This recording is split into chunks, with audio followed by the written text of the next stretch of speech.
Aquarius, hi! Welcome to Mr. Queen PH. At titingnan natin ang energies na parating sa inyo ngayong full moon in Gemini sa December 15, 2024 at 5:01 p.m. Philippine time. So, if you are interested in private readings, meron tayong link sa description at sa pinned comment. Paka-check na lang information kung paano mag-book for a private reading. And please subscribe to this channel to show your support. Like, share this video at mag-comment na rin kayo kung naka-resonate kayo. Okay, so for this reading Aquarius, maaring mas maka-resonate dito yung mga Aquarius rising, okay? So for you, ang full moon in Gemini is happening in your 5th house, which is the house of passion, the house of creativity, the house of children. So, meron tong challenging aspect sa iyong 11th house of community. So, maaring you might have this urge of exploring yung mga bago mong adventure or bagong interest. Yung iba, pwedeng parang nagsawa na kayo. Nagsawa na kayo sa dati nyong binibigyan ng atensyon. So, pwede kasi itong, halimbawa, libangan. At some point na naging libangan mo ang paghahalaman, pero tinamad ka na. Ganon. So, may iba ka na naman ngayong gustong i-explore. So, some of you, ganon, may mga ile-let go na mga habits na may kinalaman sa inyong leisure, no? Libangan, hobbies, for a new hobby. Oo, pwede kasing merong nagbibigay sa inyo ng influence na sumubok ng mga bago. Let's say, kaibigan mo. Yung kaibigan mo, ang kanyang libangan ay paglalaro ng bowling.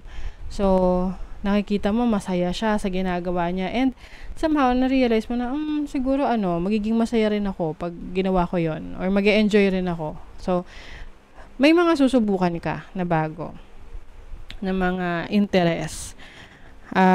Yung iba naman, maaring medyo mag-ingat kayo sa kung kayo ay buntis, oo, mag-ingat kasi possible na may mga challenges sa pagbubuntis, lalo na yung mga nasa first trimester pa lang, okay? And then I think kasi ngayon medyo malikot yung iyong imahinasyon. Marami kang gustong i-explore. Kaya lang minsan pag sabay-sabayan na nasa isip mo, minsan you might feel stuck na parang na uunahin ko, alin na ba, saan na ba ako pupunta, ganon. So you're being asked na piliin kung saan ka lang talaga makakapagbigay ng attention, ng oras mo, ng energy mo.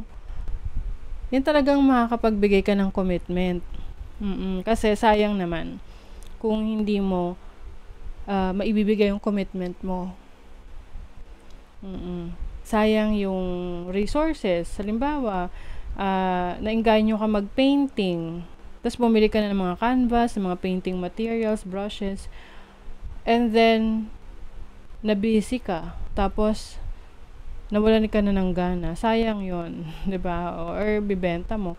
Ganon. So, focus on the project na talagang gusto mo, na magiging committed ka.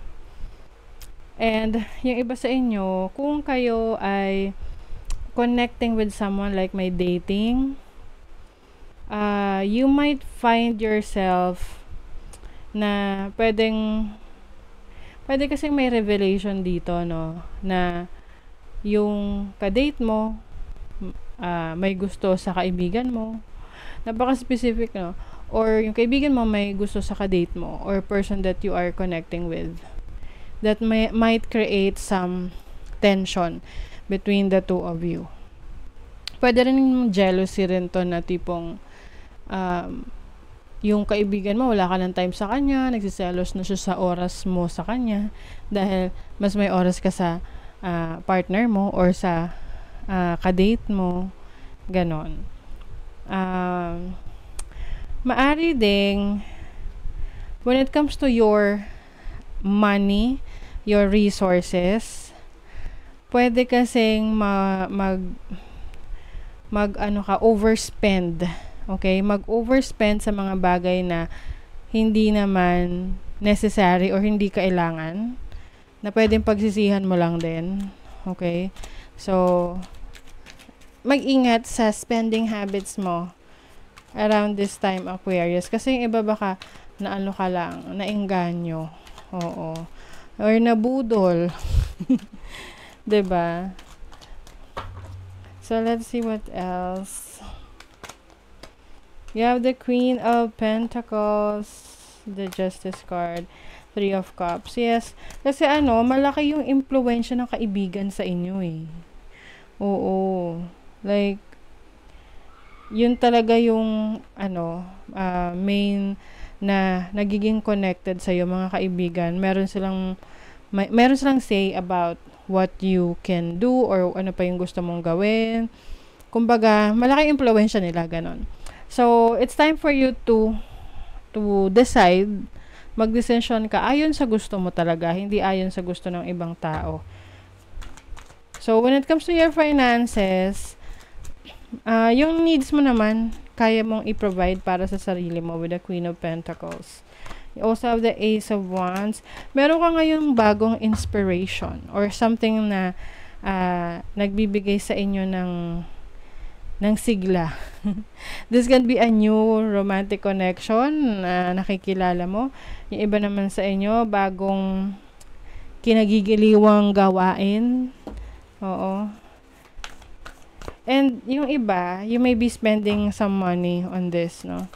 Pwedeng kayo ay pagkakagastosan nyo to. Practice gratitude. Ayan. So, importante rin daw na kayo ay grateful sa blessings na nare-receive ninyo. Keep your heart open.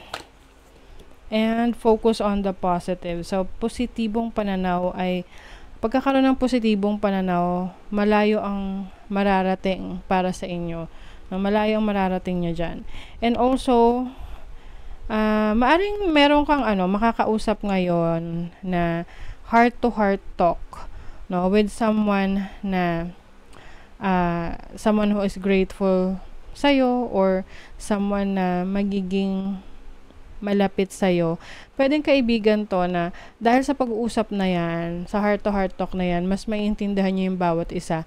And that will bring you closer together. Okay? So that is your reading, Aquarius. Thank you so much. Bye.